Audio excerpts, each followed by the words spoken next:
मीरा भाईंदर महानगर पालिका की बस के नीचे आने से महिला की हुई मौत। भाईंदर पूर्व में रेलवे स्टेशन के समीप मौजूद बस डिपो के पास अपने पति के साथ ऑटो रिक्शा का इंतजार कर रही 58 साल की दुर्गा देवी बिष्ट के साथ उस वक्त एक बड़ी घटना घट गई, जब मीरा भाईंदर महानगर पालिका की बस का ड्राइवर बस स्टार्ट कर अपने गंतव्य के लिए रवाना होने वाला था। बस के स्टार्ट करते ही बस ने एक के बाद एक दो ऑटो रिक्शा को टक्कर मारी। इसी दौरान सड़क किनारे खड़ी बिष्ट ऑटो की टक्कर के बाद जमीन पर गिर गई। बिष्ट के जमीन पर गिरते ही बस का आगे का पहिया बिष्ट के ऊपर चढ़ गया। जब तक दुर्गा बिष्ट के पति और घटना स्थल पर मौजूद लोग बिष्ट को निकाल कर अस्पताल ले जाते, तब तक बिष्ट की मौत हो गई। इस मामले में नवघर पुलिस ने बस ड्राइवर को गिरफ्तार कर आगे की जांच में जुट गई है। मनपा के जिस बस ने महिला को कुचला, जब उसकी रिपोर्टिंग करने के लिए हम घटना स्थल पर गए तो पाया कि एक बस ठीक उसी जगह चालू अवस्था में खड़ी है, मगर उस बस में ड्राइवर मौजूद नहीं है। जब हमने उस बस के ड्राइवर से बस चालू छोड़कर जाने के विषय में पूछा तो उसने बताया कि वो टॉयलेट करने के लिए गया था। आपका नाम? मैं खिल से भी। जी, क्या घटना हुई है बताइए।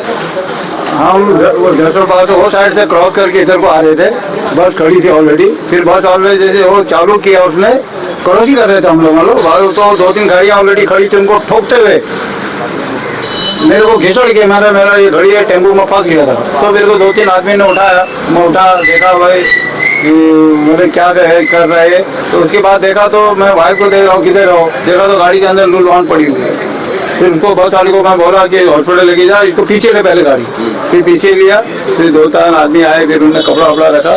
उस दिन मैं बैग ढूंढने में रहा, किसी ने कोई टेम्पो में रिक्शे में लेके गया, मुझे भी पता नहीं। फिर मैं नौकर को ढूंढने में रह गया, कहाँ है कहाँ। इधर आया बोला कृष्णा हॉस्पिटल, तो कृष्णा हॉस्पिटल में नहीं मालूम पड़ा। फिर बहू का फोन आया, बोला वो दूसरे हॉस्पिटल में लेके, नहीं गणेश हॉस्पिटल बोला मेरे किशोर। फिर गणेश में कृष्णा में गया तो बोला यहाँ नहीं है, तुम्हारे कृष्णा वेस्ट में है, वहाँ जाइए। वहाँ देखा तो उधर भी नहीं। फिर हमारी कोई लड़के हम लोग ढूंढने में रह के बोला आखिर बॉडी गई किधर। फिर बाद में मालूम पड़ा कि तुंगा में है, तुंगा में है। तो बोलो डेड बॉडी बोला। क्या बोलेंगे इस पूरी घटना के लिए? ड्राइवर पूरा ड्राइवर 2-3 गाड़ी को घिसड़ के लिए गए, मतलब ऊपर से वहाँ खड़ा देख रहा है, उसको कुछ मतलब नहीं। अरे आओ क्या है भाई, कैसे उसको नीचे उतरो, नीचे उसका करते रहे ना भाई। गाड़ी वैसा इतना दूर हो, पता नहीं वैसे पड़ा है जो कोई मतलब नहीं उसको। मैं उसको बोला भी किधर नहीं थी हॉस्पिटल, आ जा नीचे, किधर हॉस्पिटल लेके जाएंगे, बाद में देखेंगे। उतरा ही नहीं हो। फिर मैं ऐसा बैग लेने को जैसे बैग ढूंढने में पब्लिक काफी लोग थे, रुमाल में रखा था, पता नहीं। फिर हॉस्पिटल लेके मैं वैसे ही पड़ा, मुझे ही पता नहीं कहाँ लेके गई। मैं ऐसा पागल जैसा ढूंढने में रह गया।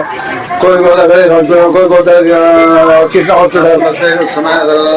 सावधानी करते तो शायद नजदीक लेके जाओ तो शायद बच जाती। रील बनाते समय चार्टर्ड अकाउंटेंट की मृत्यु। यह घटना महाराष्ट्र रायगढ़ जिले के मानगांव तालुका के कोंभे जलप्रपात में घटी है। मुंबई की एक 27 वर्षीय लड़की अपने दोस्तों के साथ घूमने के लिए कुंभ जलप्रपात आई थी। वह झरने के पास एक छोटे से शंकु पर फोटो लेने के अपने आप को रोक नहीं सकी। दुर्भाग्य से वह पहाड़ पर उसका पैर फिसल गया और सीधे 350 फीट गहरी खाई। उसके दोस्तों ने इसकी सूचना नजदीकी पुलिस स्टेशन में दी।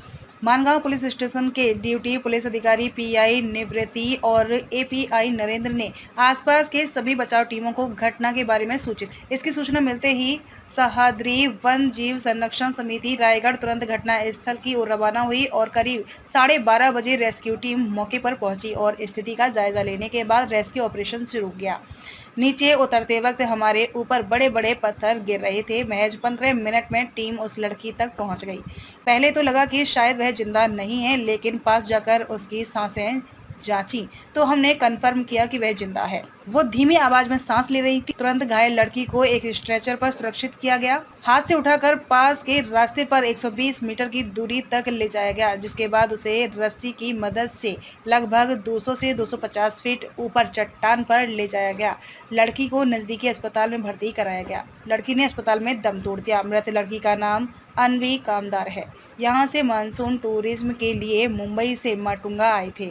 एक युवा महिला पेशे से चार्टर्ड अकाउंटेंट और एक लोकप्रिय सोशल मीडिया प्रभावकार की रील बनाते समय मृत्यु हो गई। 27 वर्षीय एक युवती जो मुंबई की एक चार्टर्ड अकाउंटेंट है, अनवी कामदार, अपने दोस्तों के साथ पर्यटन के लिए आई थी। फेसबुक और अन्य जगहों पर उनके लाखों फॉलोअर्स हैं। यह घटना 17 तारीख की है। दिनांक 16 जुलै रोजी मानगाव तालुक्यातील असलेल्या कुंभे वॉटरफॉल या ठिकाणी मुंबईहून फिरण्यासाठी आलेली एक 27 वर्षाची तरुणी सेल्फीच्या नादामध्ये जवळपास 350 फूट खोल दरीमध्ये पडली। घटनेची माहिती मिळताच सह्याद्री वन्यजीव रक्षणाचा सामाजिक संस्था घटनास्थळी जाऊन रेस्क्यू ऑपरेशन सुरू केला। यामध्ये साधारण 3 तास पूर्ण रेस्क्यू ऑपरेशनसाठी गेले। त्या मुलीला पहिला आपण स्ट्रेचरच्या सहाय्याने जवळपास 100 मीटर वरती आणलं। त्यानंतर स्ट्रेचरच्या सहाय्याने आणि सेफ्टी रोपच्या सहाय्याने तिला बाहेर काढण्यामध्ये आपल्याला यश आलं, पण दुर्दैवाने त्या मुलीचा उपचारादरम्यान मृत्यू झाला। कालची कुंभे येथील घटना अतिशय दुर्दैवी होती। आम्ही सगळ्यांनी त्या मुलीला दरीतून बाहेर काढण्याचे शक्य तितके सर्वतोपरी प्रयत्न केले, परंतु शेवटास त्या मुलीचे प्राण वाचू शकले नाही। कालच्या या घटनेवरून मला महाराष्ट्रातल्या तरुणांना फक्त एकच गोष्ट सांगायची आहे, ती म्हणजे या सोशल मीडिया आणि रील्सच्या नादात आपण पावसाळी पर्यटनाच्या नावे जे काही जीव घेणे खेळ करत आहात, आपल्या जीवाशी आपण जे काही खेळ करत आहात, एकाने रील बनवली, ती त्यांनी समाज माध्यमांवर प्रसारित केली, तर ती रील पाहून आपण देखील त्यांनी जो काही जीवघेणा खेळ केलेला आहे, त्याच्या स्वतःच्या जीवाशी जो काही खेळ केलेला आहे, तसंच आपण आपल्या जीवाशी देखील खेळ करून तसाच व्हिडिओ, तसेच फोटो काढायला आपण तिथपर्यंत पोहोचतोय। आपण काय करतोय हे आपल्या तरुणांना कळलं पाहिजे की आपण आपल्या जीवाशी खेळून इतका तो कुंभ्याचा जो परिसर आहे, ज्याला रिस्की पॉइंट असं नाव दिलेलं आहे, आपल्या जीवाशी खेळून पोरं तिथपर्यंत पोहोचत आहेत। तिथे जाऊन अगदी काहीही प्रकार चाललेले आहेत। मागे तर 15-16 जणांनी मिळून तिथे जाऊन वाढदिवसाचा केक कापला होता। तिथून थोडा जरी पाय सरकला तरी आता काल जशी घटना घडली तशीच घटना खाली 100-150 ते 300 फूट खोल दरी आहे, तिथून वाचणे अगदी अशक्य आहे।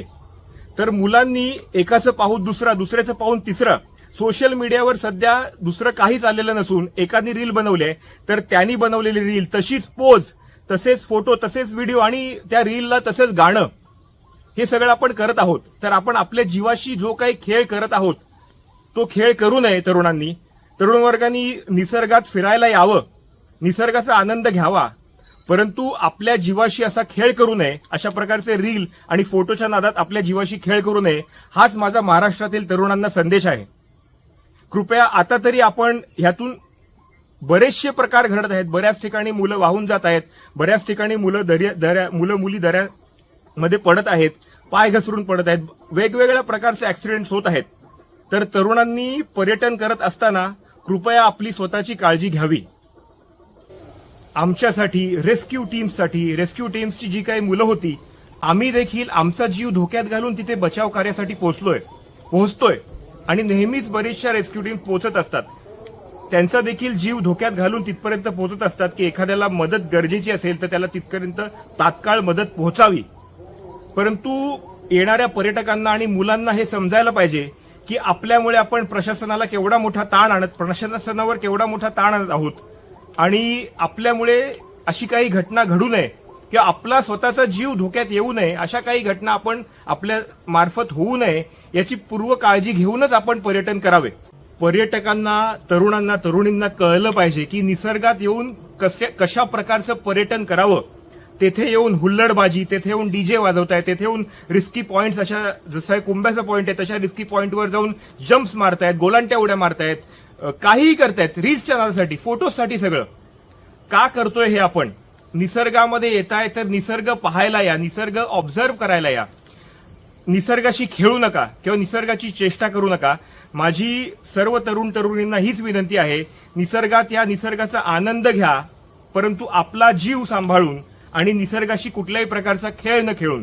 आपल्याला एखाद्या गोष्टीची माहित नसेल तर तिथल्या स्थानिक लोकांकडून माहिती करून घ्या।